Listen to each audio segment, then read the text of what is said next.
Our culture, our tradition is of working with nature rather than against. Nature is not something to be conquered. It is something to be a part of. And unlike many cultures which fear nature, ours is a culture that has lived in harmony with it. Smriti means remembrance. One means forest. A forest of remembrance. A forest of memories. A forest of rebirth and resurgence. That is what Smritivan is about. I'm Rajeev Kathpalia. I have been practicing as an architect independently since 1987. We moved to Ahmedabad in 89. And then 95, we became partners with Mr. Doshi. And since then, the practices kept on increasing, and now there are 7 partners in the practice.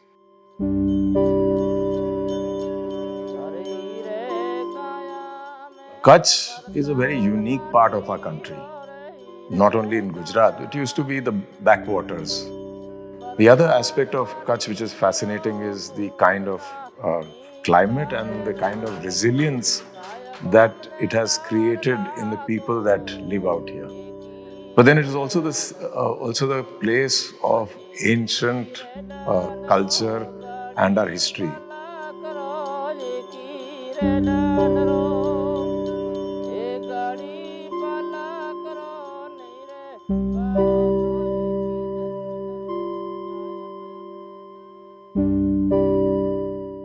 The brief was very simple: plant a tree for each victim. The first thing was, of course, the challenge was to identify how many victims there were. Actually, we found out there were 12,932 victims eventually. Then the question was that if you had to plant a tree, you needed a certain size of land to be able to plant trees for them to thrive. And then this Bhuj or Dungar area, which was the Dungar used to be occupied by the army, which they cleared out now. And so that was available. Slowly that periphery grew from the needed 120 to 200 acres, then 400 acres, and eventually 470 acres was reserved for Smritivan's development. Generally, clients don't come with they give you a vague idea of what they are thinking about, but we make a brief for them. We give them a vision of what it could be and how many things could tie up with that brief. So that's how this project started. I mean, the first part was when GSDMA approached us. They said, well, besides planting a tree, please tell us what else, a memorial, how would it be? So we envisioned something and we talked about this idea. That time the CM appreciated the idea and he says, a self-sustaining system, I think, is a must. We must do this. And so it developed from that. Then people, it's not that the brief just is in one go. It also unfolds. And then people said, what about this? How about this? If you could add that. And people have contributed immensely. I mean, one of the beauties of working on a project like this is that it opens up many doors and many things are put into the bag. And then it's up to you as an architect to decide how do you use this to achieve something that is holistic. So people who want silence will find silence. People who want to meet others will have social connections, and this will be a meeting place. And for that, there are cafes and places for them to sit, to congregate, to have discussions or converse with each other. People who come to the museum would be also looking at various aspects, not just one aspect. So there is a Shraddhanjali room where you offer your, Shraddhanjali to the victims who've perished, their names come up, etc.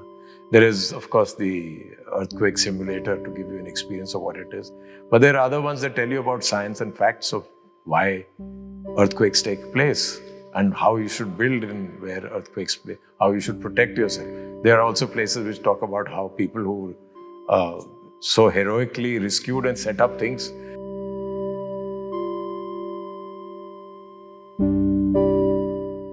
The museum came about because how do you represent a culture? Not only the earthquake that happened, it's called the Earthquake Museum, but in some ways it talks about the resilience of this culture and its diversity.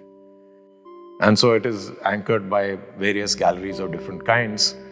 And then while doing this museum, the question came about that besides the galleries, and people get tired, no, after a while, they need a break.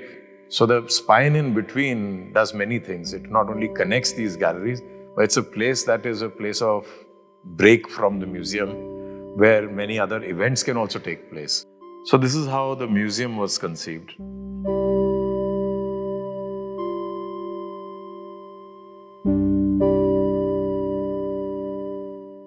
You know, what is interesting is that when you do a public building, one of the things that drives the public building is that how much space you make besides the program.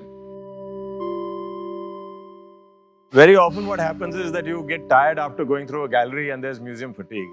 And I think you need breaks from that to come back to real life again and see people and see things as a casual observer rather than focus on the contents of the museum. So this spine, which could have been, of course, much less, but now it's become a grand spine, and there's this huge space that climbs up 17 floors, almost 14 floors, sorry, all the way up, becomes more of a place which can be used for multiple things rather than just as a passage in between. So by exaggerating that passage, and of course the section became the connector for taking care of multiple issues. The materials, of course, the choice was that what is the local material that's available, and there was this wonderful yellowish stone called Khavda stone, which is quarried from close by, not very far from here, and that goes with the color of the earth, and that is used for cladding for all these buildings. And then whatever was the waste that was cut off and left was used for the flooring. As you can see, the floorings of two types. The stairs have straight cut stones, but then the waste is also used. So the question was also always of how do you recycle, reuse things to its maximum. The Bhuj Dongar essentially has 4 sides, and this one side, which is on the southern side, is anchored by the sun point, and on the other side the museum, and the reservoirs and the forest happens in between. So that's the journey that you take. Now to reach these reservoirs and to traverse through the forest, you have paths. And as you know, every religion have pilgrimage as a basis for finding yourself. And the pilgrimage, if you understand, is a journey to find yourself, your inner self. Now the question was, there are very practical things also. When you traverse this, can people on a wheelchair, people who are not very young, people who are infirm for some reason or the other, can they also travel? I think it became important that these things are also taken care of. This is one of the 3 entry points to the memorial. So, you know, the whole memorial is based on the premise that every victim should be represented by a tree. Now, when you talk about a forest, planting trees is very simple. But to plant a tree in Bhuj, where there is only 300 mm of rainfall, and every 2 years there's a drought or there's a cyclone, it's a difficult proposition. So it led us to start thinking about what are the local species. We identified 56 local species after having various studies done, 30 from the other parts of Gujarat. So there are about 86 different species of trees and plants that are out here. Everything in our culture is connected to this vast diversity. Whether you go north to south or east to west or wherever you go, you will find this diversity. So you have this sort of heterogeneity. And this heterogeneity is to reflect that. We said you can't have one reservoir, one large reservoir, you have to have many. And when you have many, it becomes cheaper, easier to build, and you can phase them out. And each one is complete in itself.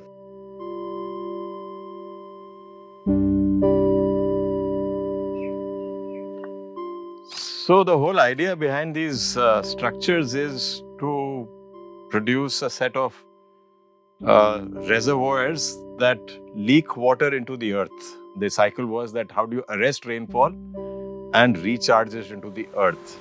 And recharge it into the earth is by these reservoirs that we made out of gabions. Gabions are these structures that you see here. These are baskets of steel wire and zinc-coated steel wire. And they just put in the local stone into it. And that stone then makes these heavy walls around which you step them down like a traditional step tank so that everybody can have access to it. It is safe. And the lowest part of it is lined so that this water stays longer or almost permanently. And on the top of it are the names of all the victims who perished during the earthquake. They are emblazoned out here so people can come, and they are also cut out of the sheet so their absence is felt.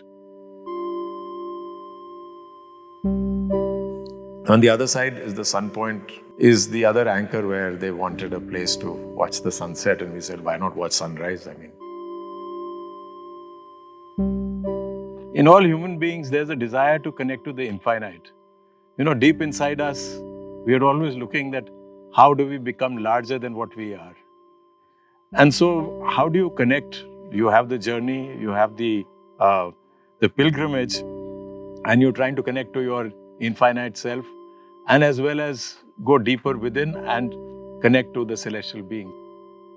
This place was conceived that as you climb up, like in many pilgrimages, you come to a temple. But this is not a temple in that sense. It is a place which frames the countryside around, the city around on one side. And on top of it, it frames and gives you the sense of the cosmos, as if it is you're in a hemisphere. And so the ring sort of divides these two worlds and allows you to go into that infinite connection. And if you see the ring has several notches in it. It has actually every 12.9 degrees, it has a notch. So it's 28 notches on the top of the ring. Those 28 notches are connected from the first day of the new moon, when it is Amavasya. And as you move along, every day the moon shifts by 12.9 degrees and rises through the next notch. And ultimately, Poonam ends up on the last notch, if you'll notice out here.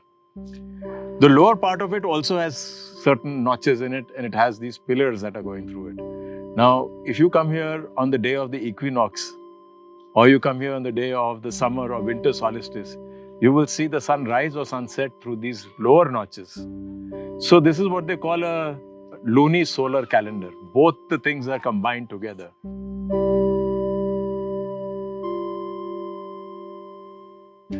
Now, while making this space, we thought that, is it only the sunset or do you see sunrise also? And if it is elevated above and it frames the heavens also, then you will connect not only horizontally but vertically also. The material is all cast and poured in situ concrete.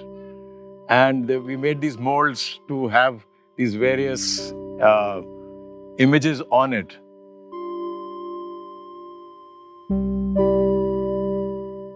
It's been a journey for me of about 18 years. When we were commissioned, we were asked by the Gujarat State Disaster Management Authority to conceive with this very brief that what kind of a memorial would you do? And that's how this idea emerged. So it has been a long 18 years, but a very fruitful journey. And I think the inspiration has been our Honorable Prime Minister, who started this journey. A vision which carried on despite changes and all kinds of obstacles that came in its way. And today people are enjoying it. As the architect of the project, I don't think we are not the people who do it alone, okay? There's a whole team of people. There are many, many people who have participated. And it's a very long list to mention, but I would say that each one's contribution at every level, whether it is at the site, the contractor, it's to do with the people who supervised it, the R&B, GSDMA, of course, and the vision of the person who initiated it. I think all of it has reached a certain level only because it all came together. when you start dealing with natural systems, you start loosening up firstly. You are not so possessive about that it is designed by you, first of all. And I think a lot of us suffer from this thing of saying that, oh, it is mine. I don't think it is mine, it is everybody's. If it is everybody's, how do people participate in it? And how do you make that space which allows this to people to? When I say space, I'm talking about two things: space in the mind, to be able to accommodate many, many divergent views to come in. And that has been a great learning experience. The other one is to say that, of course, the physical space for it. So the scales of it, the ways that what is big and large, what is small and tight, how do you sort of balance these different scales together? All that has been a great learning experience. And secondly, I think this distinction that we make between building as something defined and confined and the outside as something else, I think that has been completely obliterated. I think how do you feel comfortable in any place is what the forest teaches you.